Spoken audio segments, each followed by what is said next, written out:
Hello and welcome back to the Nc3 series. In this chapter we're going to look at a little sideline that is however very interesting, and that is the second move, Nc3 D6 and now D4.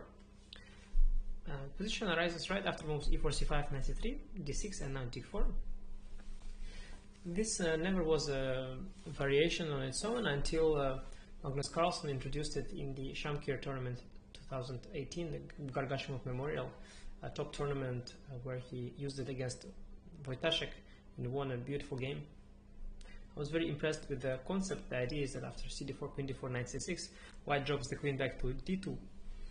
And follows up with B3, Bishop B2, and castles long. A very unusual setup. And I was very impressed with that. This is something I've never seen before, and something that is also definitely very impressive looking. It makes a lot of sense, and as I believe Magnus Carlsen trainer later confessed, they got this idea sent to them by a fan, and it's quite remarkable.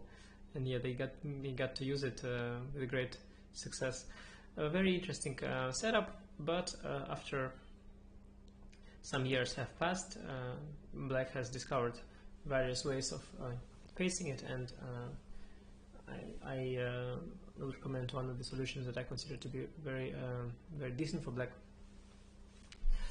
After D4 takes Queen D4, Knight C6, there is also move Bishop B5, but there is not much point to it. After Bishop D7 Bishop takes C6, White will most likely need to develop his G1 knight anyway, and this will lead to position that we looked under second Knight F3, D6, D4, CD, Queen D4 move order, and then Knight C6, Bishop B5, Bishop D7 here, White comes to take here. So the main independent point of this Nc3 D6 D4 business is to play Queen D2 and move 5.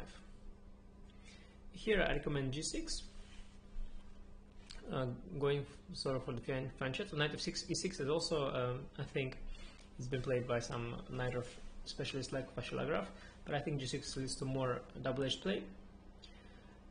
Here White plays B3. If White goes for short castle ideas, then then there's not much point in bringing the Queen to D2, and we just have a comfortable dragon setup, similar to positions that we looked in again second Knight F3 system. After D4 takes Queen D4, Knight 6, Queen E3. We looked at this. Queen on E3 is better located in case White goes short castle, guarding the E4 pawn. But the point is B3 here. And here, very strong idea that's already played in many games, Bishop H6. The Queen gets hit by the Bishop, Black wins the tempo on that. White plays F4, and here I'll recommend Knight to F6, thinking development. White goes Bishop B2, we go short castle, White goes long castle, and now I propose to hit in the center with E5, challenging White on the H61 diagonal. White plays G3. And now I recommend a strong waiting move, rook to E8. This is a subtle waiting move that's become quite popular. I have played it myself in an online game, in an online tournament. These days, the year 2020, I imagine somebody watching this series in 10 years later, and I'll be there telling, the year 2020, we're all staying home, playing online chess. And a lot of players play their preparation in the online tournaments. And so I played this idea rook e8 and in an online event, in an online blitz game. The point is to make a useful move, and as the center will get opened up eventually with e takes f4, or sometimes knight comes to d4 and then e takes d4. The rook on e8 will prove to be very useful, so it's a strong useful move. Now White has a lot of different options, and most of them have already also been played, so let's look at them one by one. 11 bishop g2 is very logical, fine shot at the bishop, protecting the e4 pawn. Now I recommend e takes f4. There are two moves here. G takes f4 happened in one game between amateurs, and Black played bishop g4, hitting the rook. It's a typical move in this line, developing the bishop at the tempo. And after rook e1, Black had a very strong thematic move, d5. Opening the e-file, creating all sorts of tactics and tricks, and here Black is doing very well. White should play 12 knight ge2 instead, using this pin for now. Black plays bishop g4, again a typical move. Black has to finish development, and after king b1 black can simplify with bishop takes e2, knight takes e2, and knight takes e4, bishop e4 and rook e4. And next we want to trade these bishops with bishop g7 and queens with queen a5. So black is quite fine. After, for example, knight f4 we go bishop g7, knight d5, now queen a5, relieving the tension. Black's doing very well here. And after 16 h4, which is quite tricky, we trade queens with queen a5, queen takes a5, knight takes a5, and after knight c3, rook e6, g takes f4, we simply bring the bishop back, bishop g7, and here white has some compensation for the pawn, but definitely nothing more than that. The endgame is very fine for black. That is for bishop g2. Knight f3 happened also in the game between Gabrielian, who had a few games here with white. He was also my opponent in that online game. Russian player Artur Gabrielian, a strong grandmaster. He played this against Narayanan Srinathilina, another strong grandmaster from India. They played it in an online event, and here Narayanan played bishop g4. White can play bishop e2. If white goes bishop g2, there is we just follow it up with rook c8. Bishop e2 was a choice of Gabrielian.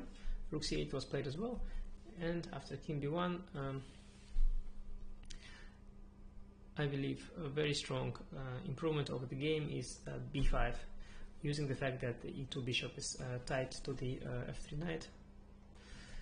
And after h3 we take on f3, bishop f3, and play knight d4, and here we have a better version of the game. In the game, Narayanan took immediately on f3 without waiting for h3. Yeah, here black is doing very well. We want to play queen a5, rook c5, pile up the pressure along the c file, and we have good position.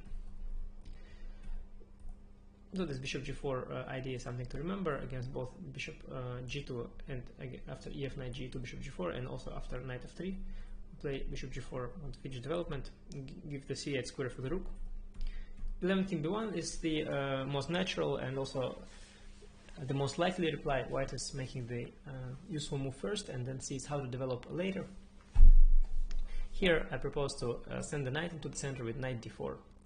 And again white has a few options, bishop g2 or knight ge2. Against bishop g2 we play the standard move bishop g4. Yeah, this is a common move, as you have noticed by now. Rook e1, this has been played in Setoraman against Narayanan SL, the same Narayanan who played against Gabrielian, this line. Here he played a very interesting sequence. He played a5, h3, bishop d7, tried to use the a-pawn, and after knight f3 played a strong move, knight to b5, trading the c3 knight. Very interesting sequence, but even better is b5, when after h3, bishop d7, knight f3, black has moved b4. Now white can sacrifice the piece with knight takes d4, but after bishop b takes c3, bishop takes c3, we don't accept the sacrifice. Yes, we play for initiative with the move a5, opening the a file, and after a4, white weakens softens his position quite a bit. We'll play rook b8, and bishop a4 will be a threat, and of course inclusion of a5, a4 is definitely in our favor. If white ignores us with rook hf1, we'll push a4, and after g4 we'll make a modest retreat with bishop g7. Now white should retreat as well, knight e2, and then we play queen c7, intending rook ec8, and bishop d5, piling up on the c file, putting more pressure. Also a file is ready to be opened any moment. I believe black has very good compensation here. Instead of 13 rook e1, I could also play rook f1. Now black has a very strong move d5. Black actually managed to find this reply in a game between two lesser known, not very high rated players. And after e takes d5, black played bishop f5, but even stronger is to play rook c8 with a beautiful idea after knight f3 to take knight takes c2. And all sorts of pins are incoming. After queen c2 there is bishop c5, bishop f5. After king c2 there is knight e4, and yeah, the white's position is collapsing. The bishop from g4 will come to f5, threatening the king, and also of course bishop from h6 to g7. After ef, the c3 knight will collapse, Yeah, black has just a tremendous attack here. 12 knight g2 is also very critical. Now black plays bishop g4, our usual resource, and here white has two options. Gabrielian played two different moves here, the hero of this line for white so far. He had so many games here already. Bishop g2 is one of the moves. Now rook c8 allows knight takes d4. Instead we play bishop g7. Also possible to take on e2, knight e2 and e takes f4, but bishop g7 is good enough. Now if white takes on d4, we'll transpose to a position we will see later, and after rook hf1 we can play rook c8. Always a useful move, of course. The c file is there for the taking, and after fed h3 we have a strong response. We give up the bishop 2 knight e2, and now play queen c7, putting pressure on the c3 pawn, and if white takes on d4 we will take back, and the e4 pawn will also be hanging. After 12 bishop g4, a very critical move is knight takes d4. Now I recommend to take on d4, queen d4, play bishop g7. This actually all happened in my game against Gabrielian. I was quite impressed with myself that I managed to reconstruct all these moves in a blitz game, but actually it was not so hard. I remember the move rook e8, after king b1, yeah, knight d4, knight e2, bishop g4 was all natural, and yeah, now after knight d4, d4, ed, queen d4, it's important to make the move bishop g7 first, and now we're threatening still the rook, and knight takes e4 as well. Gabrielian has finally mixed something up here. He played the move knight d5, and after bishop takes d1, I believe he took on f6, then I just took on f6, and after we traded on f6 I was up on exchange after rook takes e4, or also bishop f3 is there. Yeah, this actually didn't make much sense for white. The best move for white is here 15 rook c1. If white plays any other move, we anyway take on e4 here, so it's all similar. The idea is that after rook c1, knight e4, white has to sacrifice the queen with beautiful queen g7. But despite this looking scary, all white wants after king g7, knight e4, king f8, knight f6 is to set up a perpetual check with knight h7 and knight f6 back. He doesn't have enough material here to play for a win, and after bishop f3, rook g1, and for example simple h5, white has to deliver a perpetual with knight h7, knight f6. He can take on e8 and play with the bishop and rook against the queen, which could be enough, probably is enough to hold, but it doesn't seem to offer him any winning chances. So this sequence ends just in a move repetition.